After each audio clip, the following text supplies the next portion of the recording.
Hey yo, what's up mga sir? No? So update tayo sa mga Barata birds natin. So nag-base lang ako sa... Actually hindi ako kasama sa pooling eh. Nag-base ako dun sa medyo malapit na loop sa akin mga sir.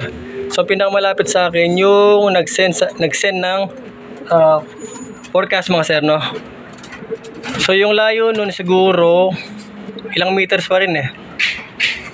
So 8:40 dumating yung apat, then 8:43 dumating yung dalawa. So bali nag-speed sila ng 1,200 plus sir. Base sa estimated ko sa nag-send ng forecast na medyo malapit. Actually hindi siya medyo malayo pala siya. So yung 8:40 kasi is nasa 1.2. So dahil medyo malayo-layo yun, malamang nasa 1.2 plus yung anim natin Barata. So kompleto sila sir. So okay naman yung dropping sila. Wala naman nagdumi ng pangit. Ito. 1, 2, 3, 4, 5, 6. So susunod siguro talaga maabangan ko na sila. So pag nabangan ko sila at nag-speed sila ng 1-2 plus ulit, lalo na tong dalawang to, alam ko ito yung first trap.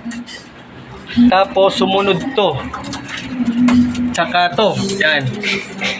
Ito malamang 1-250, 1-260, 1-270 ito. 2, 3, 4, halos magkakasunod to. Tapos yung dalawa magkasunod din. 8:43, 8:45, yung ganun. So nasa 1-2 pa rin sila, 1-2 plus. Pero to malamang nasa yung apat na to, yan. Kulang-kulang 1-3. So all goods yung lipad ng dalawang to. Yung apat na to. So i-check ko sila susunod. Matapos na yung trabaho ko 2 days na lang. So matatapos na, matututukan ko na sila. So maabangan ko na talaga sila sir. So good luck ulit sa kanila sa susunod na loading.